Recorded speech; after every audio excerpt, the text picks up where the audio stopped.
Hello everyone, welcome back to library science notes.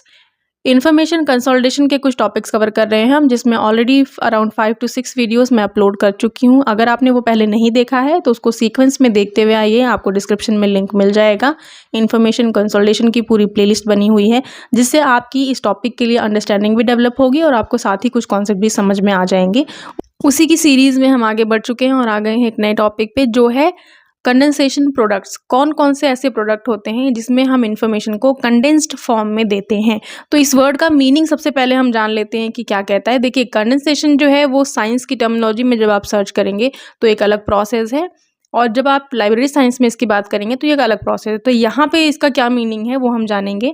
जब भी आप किसी भी रिटन टेक्स्ट की बात करेंगे, किसी भी डॉक्यूमेंट की बात करेंगे, वो ऑडियो फॉर्मेट में हो सकता है, रिटन फॉर्मेट में हो सकता है, उसको कंप्रेस करके और ज़्यादा उसका जो फॉर्मेट है उसको शॉर्ट करने की बात की जाए, कंसाइज करने की बात की जाए, तो उसको हम कंडेंसेशन कहते हैं। और ऐसे कौन कौन से प्रोडक्ट्स हैं जो कि इंफॉर्मेशन को कंडेंस्ड फॉर्म में प्रोवाइड करते हैं, तो वो है एब्स्ट्रैक्ट, एक्सट्रैक्ट, डाइजेस्ट और समरी। इस टॉपिक में हम इन चारों के बारे में डिटेल में पढ़ेंगे कि ये कौन कौन से प्रोडक्ट्स होते हैं, इसमें किस तरीके की जानकारी दी जाती है, कैसे वो जानकारी बनाई जाती है और किस तरीके से वो यूज़र के लिए यूज़फुल होती है। सबसे पहले हम बात कर लेते हैं एब्स्ट्रैक्ट की। ये जो वर्ड है एब्स्ट्रैक्ट, ये आप लोगों ने बहुत बार सुना होगा। एब्स्ट्रैक्ट एब्स्ट्रैक्ट एब्स्ट्रैक्ट, ये होता क्या है? कुछ लोग ऐसे हैं जो रिसर्च के बारे में थोड़ा बहुत पढ़ चुके हैं। एज अ सब्जेक्ट आपने एमएलआईएस में अगर रिसर्च पढ़ा हुआ है तो थोड़ा बहुत आप एब्स्ट्रैक्ट के बारे में जानते हैं थियोरेटिकली। अगर आप थोड़ा और आगे रिसर्च की फील्ड में बढ़ चुके हैं, यानी आप पीएचडी के लिए प्रिपेयर करें, तो आपकी ज़्यादा क्लियर अंडरस्टैंडिंग होगी कि एब्स्ट्रैक्ट क्या होता है। अदरवाइज थियोरेटिकल एस्पेक्ट में समझना थोड़ा सा मुश्किल है, क्योंकि समरी और एब्स्ट्रैक्ट में कई बार कन्फ्यूज़न हो जाता है कि इनको हम डिफरेंशिएट कैसे करें। तो देखिए, एब्स्ट्रैक्ट का मतलब ये होता है कि आपने कोई एक पर्टिकुलर डॉक्यूमेंट प्रिपेयर किया है और वो 4 पेजेस का है, तो उसकी एक समरी बनेगी जिसमें आप बताएंगे टॉपिक वाइज आपने क्या चीज़ें लिखी हैं। उन 4 पेजेस में आपने इंट्रोडक्शन लिया है, ऑब्जेक्टिव लिए हैं, कंक्लूजन ड्रॉ किया है, हर एक चीज़ के बारे में लिखते हैं। लेकिन एब्स्ट्रैक्ट में आपके पास लिमिटेशन होती है कि आपको कम से कम वर्ड्स में और प्रॉपर जानकारी देनी होती है, यानी आप इसको लेंदी नहीं बना सकते। अगर आपको 200 वर्ड्स बोला गया है तो आपको 200 वर्ड्स के अंदर ही उस डॉक्यूमेंट का पूरा निचोड़ देना है कि इसमें किन चीज़ों के बारे में आपने बात की है। यानी आप अपने ऑब्जेक्टिव्स के बारे में भी बता सकते हैं, मेथोलॉजी के बारे में बता सकते हैं, आप जैसे लिखना चाहें एब्स्ट्रैक्ट को लिख सकते हैं।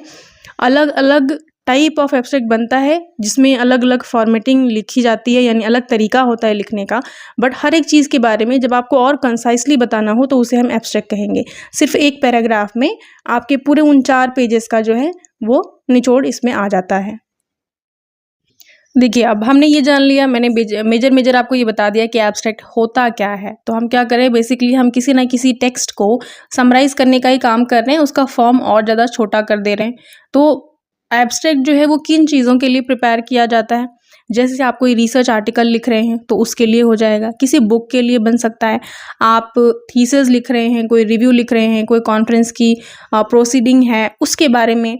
तो इन सब चीज़ों के लिए पर्पसफुली एब्स्ट्रैक्ट बनाया जाता है, और depending on the need the length of abstract varies. ठीक है, जैसी ज़रूरत है उसके हिसाब से ही एब्स्ट्रैक्ट बनाया जाता है। तो इस नीड को सेटिस्फाई करने के लिए ही अलग अलग पैरामीटर्स दिए हैं कि किस डॉक्यूमेंट के लिए कितनी वर्ड लिमिट होनी चाहिए एब्स्ट्रैक्ट बनाने के लिए, और इसकी वजह से इसकी जो रेंज है वो बढ़ गई है और अलग अलग टाइप के एब्स्ट्रैक्ट्स जो हैं वो अवेलेबल हैं। यानी हम टाइप ऑफ एब्स्ट्रैक्ट की भी बात करेंगे। एब्स्ट्रैक्ट को प्रिपेयर करने की ज़रूरत क्यों पड़ती है, उसका नीड क्यों है हमको? तो देखिए, सबसे पहले मैं आपको ये बताऊं, जो समरी हम लिखते हैं वो हम हमेशा एंड ऑफ द वर्क लिखते हैं, काम पूरा होने के बाद में। एब्स्ट्रैक्ट भी हमारा जो है वो वर्क के कंप्लीशन के बाद ही प्रिपेयर होता है, लेकिन ये हमेशा स्टार्टिंग ऑफ द वर्क लिखा जाता है। यानी जब आप कोई रिसर्च पेपर देखेंगे तो उसमें स्टार्टिंग में एब्स्ट्रैक्ट लिखा होता है, जो कि शॉर्ट में आपको डिस्क्रिप्शन देता है कि ये जो पेपर है इसमें मेजर क्या चीज़ें हैं, जिससे आप ये डिसाइड करते हैं कि क्या आपको ये पेपर यूज़फुल लगता है, आपको पढ़ना चाहिए या नहीं पढ़ना चाहिए। यही पर्पस होता है एब्स्ट्रैक्ट का, जो हम पहले भी जान चुके हैं। तो इस तरीके से समरी जो है वो एंड में आती है, एब्स्ट्रैक्ट जो है बनता बाद में है लेकिन लिखा पहले जाता है ये। ठीक है, आप में से बहुत से स्टूडेंट ऐसे हैं जिनको अभी रिसर्च का कोई भी अंडरस्टैंडिंग नहीं है, वो उस लाइन में नहीं गए हैं या नहीं जाना चाहते हैं, जिस वजह से आप अनअवेयर हैं इन चीज़ों से। आपने थ्योरेटिकली पढ़ा है, तो मैं आपको समझा दूं कि जो लोग रिसर्च वर्क करते हैं उनको पेपर्स लिखने होते हैं और वो पेपर किसी ना किसी जर्नल में पब्लिश होते हैं। जो जर्नल्स हमारे संस्था में हम मंगा के अपने यूज़र को पढ़ने के लिए देते हैं, उसमें जो आर्टिकल्स पब्लिश हुए होते हैं वो किसी ना किसी ह्यूमन ने ही लिखे होते हैं। वो प्रोफेसर हो सकते हैं, वो कोई एडिटर हो सकते हैं, रिसर्च स्कॉलर हो सकते हैं, स्टूडेंट हो सकते हैं, कोई भी लिख सकता है। तो जब जर्नल जो है वो आपका पेपर मंगाता है आपने में या आप भेजते हैं अपनी तरफ से पेपर वहाँ पे पब्लिश होने के लिए, तो वो पूरा पेपर आपका नहीं पढ़ते हैं एक बार में। पहले वो आपसे कहते हैं कि आप एब्स्ट्रैक्ट भेजिए। एब्स्ट्रैक्ट का मतलब है कि आपने उस पूरे पेपर में क्या लिखा हुआ है। जैसे मान लीजिए कि आप एक बुक की अगर समरी प्रिपेयर कर रहे हैं, तो वैसे ही आप एक पेपर का एक आर्टिकल का पेपर नहीं सॉरी एक आर्टिकल का आप एब्स्ट्रैक्ट प्रिपेयर कर रहे हैं, तो आप वो एब्स्ट्रैक्ट हमें भेजिए, हम उसको पढ़ के डिसाइड करेंगे कि आपका पेपर हम अपने पास मंगा के पूरा पढ़ना चाहते हैं कि नहीं पढ़ना चाहते। इस तरीके से क्या होता है, उनका टाइम सेव होगा। दूसरी तरफ अगर आप में से कोई रिसर्च स्कॉलर हैं, तो आपको ये कहा जाएगा कि आपके लिए पेपर्स जो हैं वो पढ़ना बहुत ज़रूरी है, ये समझने के लिए कि करंट में ट्रेंड क्या चल रहा है। बेस्ड ऑन दैट आपको किस तरीके का काम करना चाहिए, या आप अगर रिसर्च करना चाहते हैं तो आपको डिसाइड करना होता है कि आप जो जिस टॉपिक पे काम करना चाहते हैं वो क्या होना चाहिए।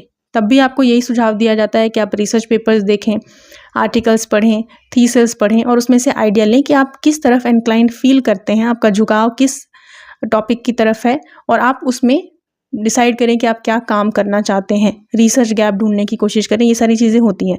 तो वहाँ पे भी जो रिसर्च स्कॉलर होता है वो कभी भी 10 पेपर एक साथ नहीं पढ़ता। मान लीजिए एक पेपर को पढ़ने में अगर आपको 2 दिन लगते हैं अच्छे तरीके से, या एक पूरा दिन लगता है, या 4-5 घंटे, डिपेंड करता है कौन किस तरीके से, किसकी रीडिंग कितनी इफेक्टिव है, उसमें समय तो लगता ही है।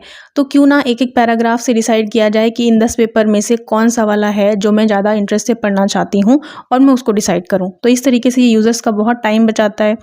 और मान लीजिए कि कोई नहीं, एक जर्नल है जो आपके पास में फ्रीक्वेंटली आती है, तो उसमें बहुत सारे के पेपर्स बहुत सारे पेपर्स पब्लिश होते हैं। तो उनके एब्स्ट्रैक्ट्स को रीड करना और फिर डिसाइड करना कि इनमें से मुझे कौन कौन सा पेपर पढ़ना चाहिए। इससे अप टू डेट इन्फॉर्मेशन भी आपको मिल गई, आपका टाइम भी सेव हो गया। और अगर आप कहीं कोई कॉन्फ्रेंस में प्रपोजल भेज रहे हैं, या आप कोई बुक लिखना चाहते हैं, आप किसी ग्रांट के लिए अप्लाई करते हैं, तो हमेशा आपको प्रपोजल देना होता है। प्रपोजल में आपको मेंशन करनी होती है चीज़ें। उसी तरीके से एब्स्ट्रैक्ट जो है वो भी काम करता है, और आपको चीज़ें बतानी पड़ती हैं कि आप इसमें क्या काम करना चाहते हैं, या आपने क्या काम किया है, या किस तरीके से किया है, ये सारी चीज़ें शॉर्ट में देनी होती हैं। ये एब्स्ट्रैक्ट का काम होता है। इसके बाद हम आ जाते हैं हमारे नेक्स्ट टॉपिक के, विच इज़ एक्सट्रैक्ट। एक्सट्रैक्ट का वर्ड का जो मीनिंग है ये आपने पहले कहीं ना कहीं ज़रूर सुना होगा, आपने यूज़ किया होगा, और आपकी एक बेसिक अंडरस्टैंडिंग भी है एक्सट्रैक्ट के लिए। एब्स्ट्रैक्ट एक बिल्कुल नया वर्ड था, लेकिन ये जो वर्ड है ये पुराना है। आप कहीं ना कहीं इसका मीनिंग जानते हैं, जैसे रिमूव और draw out something from something else. Exactly यही इसका मीनिंग है कि आप किसी डॉक्यूमेंट में से, मैं यहाँ डॉक्यूमेंट इसलिए कह रही हूँ क्योंकि हम डॉक्यूमेंट से ही चीज़ों को एक्सट्रैक्ट कर रहे हैं। अदरवाइज एक्सट्रैक्शन फील्ड पे भी हो सकता है, ठीक है। तो हम क्या करें, हम किसी डॉक्यूमेंट में से कोई जानकारी एक्सट्रैक्ट करके वहाँ से ले करके आ रहे हैं, ठीक है। ये जो एक्सट्रैक्शन वर्क है ये क्यों किया जाता है, क्योंकि जो लार्जर डॉक्यूमेंट है वहाँ से आप जो यूज़फुल इन्फॉर्मेशन है उसको लेकर के आ सकें। कई बार आपने देखा होगा, आप कोई चैप्टर पढ़ते हैं, आप कोई आर्टिकल पढ़ते हैं, आप रीडिंग लगाते हैं, तो उसमें से आपको एक पैराग्राफ, 2 पैराग्राफ बहुत यूज़फुल लगता है। या कई बार ऐसा लगता है कि डॉक्यूमेंट को लेंदी बनाने के लिए भी बहुत सारे हमको हेल्पिंग वर्ब और ये सारी चीज़ें यूज़ करनी पड़ती हैं। तो एक्सट्रैक्शन में क्या होता है कि जो कोर है उस डॉक्यूमेंट का, जो एक्चुअल में सबसे ज़्यादा यूज़फुल चीज़ें वो वहाँ से निकाल के लेकर के आना, और बाकी जो चीज़ें यूज़ की नहीं हैं उनको छोड़ देना, दैट इज़ बेसिकली एक्सट्रैक्शन, जिससे आपका समय, एनर्जी सब कुछ सेव होती है। अब जब हम डॉक्यूमेंट में से इन्फॉर्मेशन को लेकर के आ रहे हैं, तो ऐसा ज़रूरी नहीं है कि आपके पास सिर्फ एक ही पर्टिकुलर डॉक्यूमेंट है जिसमें से आपने इन्फॉर्मेशन को एक्सट्रैक्ट किया है।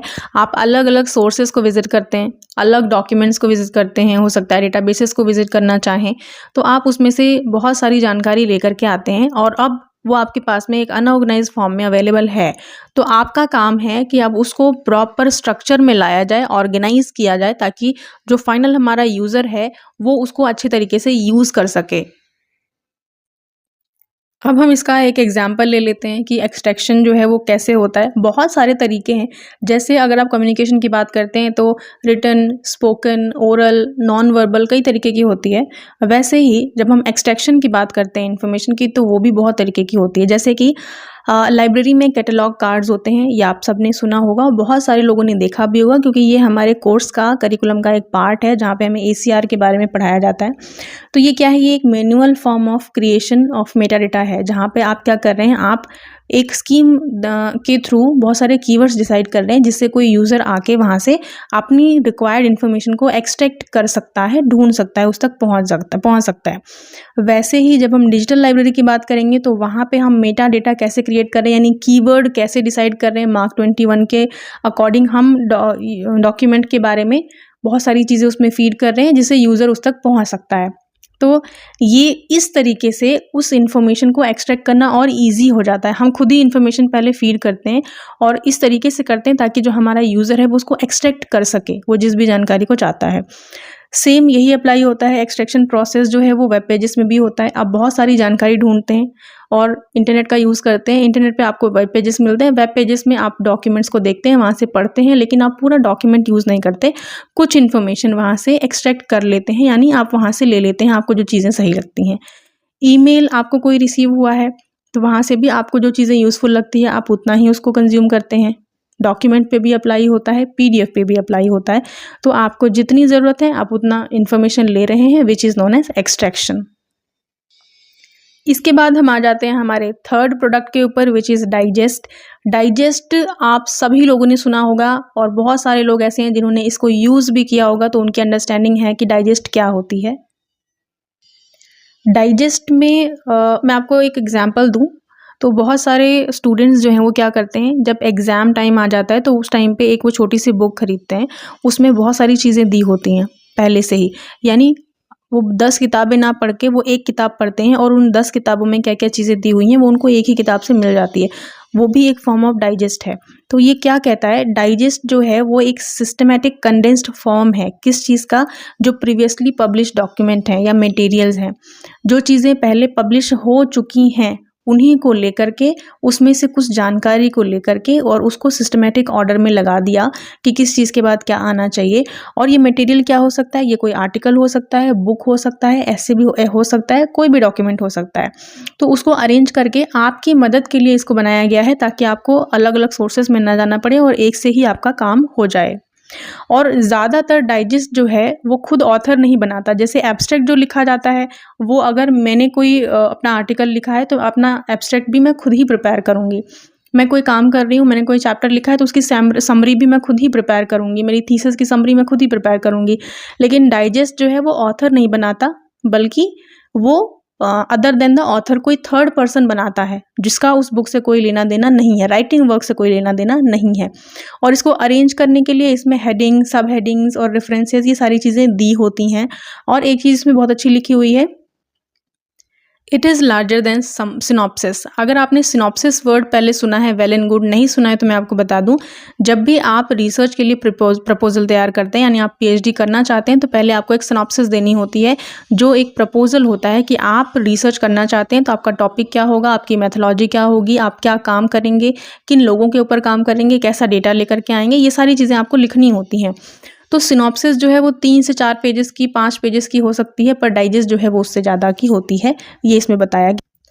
डाइजेस्ट जो है वो किसी भी डॉक्यूमेंट का ही एक रिप्रेजेंटेशन होता है, यानी कोई एक डॉक्यूमेंट है जो बहुत लेंदी है और उसको पढ़ना बहुत ज़्यादा पॉसिबल नहीं है किसी पर्टिकुलर ग्रुप के लिए, तो उसके लिए डाइजेस्ट को पर्पसफुली बनाया जाता है कि इस ग्रुप की नीड को पूरा करने के लिए हम इसी डॉक्यूमेंट को दोबारा से प्रिपेयर कर दें, लेकिन इस बार हम उसको कंसाइज कर देंगे, यानी कि कम शब्दों में, कम पेजेस में उसको लेकर के आ जाएंगे। जैसे एक एग्जाम्पल बहुत अच्छा है, महाभारत फॉर चिल्ड्रन। आपने महाभारत के बारे में ज़रूर सुना होगा। ये जो बुक है ये हम सभी को पढ़नी चाहिए और हम सब पढ़ते भी हैं, और बहुत सारी चीज़ें इसमें हमको बताई गई हैं, बहुत सारे मैथोलॉजिकल कैरेक्टर्स भी हैं। तो बच्चों का इंट्रोडक्शन महाभारत से कैसे कराया जाए, उसके लिए हर एक स्कूल में बहुत सारी ऐसी किताबें हैं, जैसे महाभारत तो एक एग्जाम्पल है, ऐसी बहुत सारी माइथोलॉजिकल बुक्स भी होती हैं। तो उसमें जो स्टूडेंट्स हैं उनके माइंड को ध्यान में रखते हुए उनकी अंडरस्टैंडिंग को ध्यान में रखते हुए उसी बुक को दोबारा से कंडेंस फॉर्म में दिया जाता है। तो it is an example of digest. ये पर्पसफुली भी बनाई जा सकती है, यानी अगर किसी की रिक्वेस्ट है, डिमांड है, तो उसके आधार पे भी बनती है। अदरवाइज़ कोई डॉक्यूमेंट है तो उसका यूज़ बढ़ाने के लिए भी बनती है कि अगर ये बहुत लेंदी है तो हम क्यों ना इसको इस तरीके से प्रेजेंट करें कि लोग इसको यूज़ करना चाहें। बहुत सारी संस्थाएं जो हैं वो भी इसको डाइजेस्ट को यूज़ करती हैं, जहाँ पे वो अपनी सर्विसेज के बारे में, अपने द्वारा दी गई पब्लिकेशंस के बारे में डाइजेस्ट के माध्यम से अपने यूजर्स को अवेयर करती हैं। जितनी भी सर्विसेज के बारे में मैं आपको बता रही हूँ, ये जो प्रोडक्ट्स के बारे में मैं आपको बता रही हूँ, ये सब कहीं ना कहीं सिमिलर हैं, सिमिलर टाइप के हैं। थोड़ा बहुत डिफरेंस है सभी में, इसलिए हम इसको पढ़ रहे हैं। जैसे कि अभी हम पढ़ रहे थे डाइजेस्ट के बारे में, तो डाइजेस्ट क्या है? ये एक प्रोडक्ट ऑफ कंडेंसेशन है, यानी हम क्या कर रहे हैं, हम इंफॉर्मेशन को कंसोलिडेट ही तो कर रहे हैं ना। मेजर तो यही है कि हम इंफॉर्मेशन को कंसोलिडेट करने का काम कर रहे हैं, यानी अलग अलग जगहों से लेकर के आ रहे हैं और उसको मिलाकर कुछ और बना रहे हैं। लेकिन प्रोसेस को क्या नाम दिया गया है? कंडेंसेशन नाम दिया गया है, क्योंकि यहाँ पे हम क्या कर रहे हैं, हम उस चीज़ को लेकर के और उसका सिस्टमैटिक तरीके से पैटर्न बदल दे रहे हैं। उस प्रोसेस का नाम हम कंडेंसेशन दे रहे हैं, जहाँ पे किसी चीज़ से कुछ और बनाने की कोशिश की जा रही है। अब हम बात करते हैं टाइप्स ऑफ डाइजेस्ट के बारे में। तो ये दो तरीके का होता है। एक सिंगल सोर्स होगा, यानी कि जो आपका मेन सोर्स है जिसके बारे में आप बात कर रहे हैं, जहाँ से आप इन्फॉर्मेशन को लेकर के आए हैं, वो एक ही है।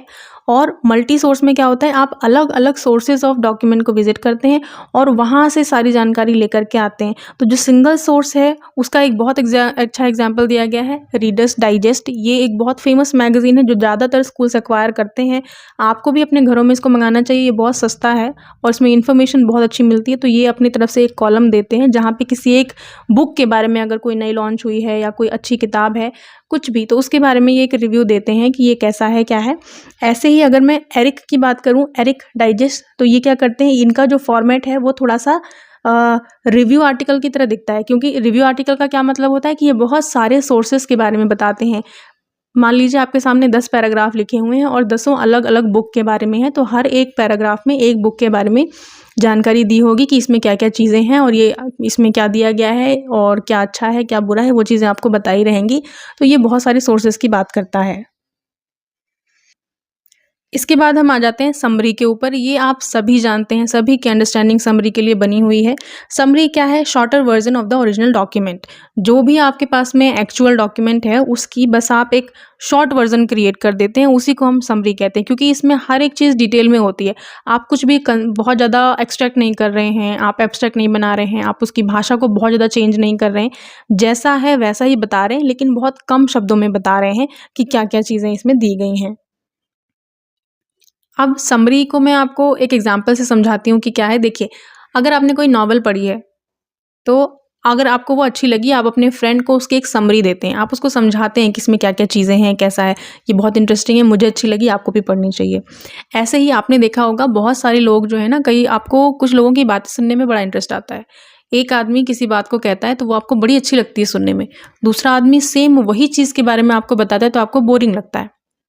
तीसरा आदमी आपको बताता है तो आपको एक अलग ही पर्सपेक्टिव दिखता है उसमें, है ना? हम सबका नरेट करने का तरीका अलग होता है। तो यही कह रहे हैं कि समरी का मतलब ये है कि आपको बहुत ज़्यादा डिटेलिंग में नहीं जाना है, बहुत ज़्यादा डिस्क्राइब नहीं करना है। आपको ये ध्यान देना है कि जो मेन थीम है उस चीज़ की वो बनी रहे और जो मैसेज है वो भी डिलीवर हो जाए। जैसे सबसे बेसिक एग्जांपल मैं आपको दूँ, आपने कोई मूवी देखी है जो नई आई हुई है, तो अगर आपको उसकी समरी देनी हो किसी अपने फ्रेंड को, तो आप क्या करेंगे? आप मेन कैरेक्टर्स के बारे में बताएंगे, स्टार्टिंग में क्या हुआ, एंड में क्या हुआ, ट्विस्ट क्या था, बस कहानी खत्म हो गया, समरी बन गई आपकी। आपने डिटेलिंग में नहीं गए। तो ऐसे ही समरी में भी होता है कि आपको बहुत ज़्यादा डिस्क्राइब नहीं करना है, आपको मेन मेन चीज़ों पे फोकस करना है, जिसको पढ़ के यूज़र का काम आसान हो जाए और वो डिसाइड कर सके कि ये डॉक्यूमेंट जो है इसको पूरा पढ़ना उसके लिए यूज़फुल है कि नहीं है। या हो सकता है कई बार ऐसा भी होता है कि सिर्फ समरी पढ़ के ही आपका काम हो जाए, आपको पूरा डॉक्यूमेंट पढ़ने की भी ज़रूरत ना हो। अगर वो समरी अच्छे से लिखी हुई है तो वो उस डॉक्यूमेंट को बहुत हेल्प करती है लोगों तक रीच बढ़ाने में, उसका और यूटिलाइजेशन करने में, लोगों को उसके बारे में इन्फॉर्म करने में।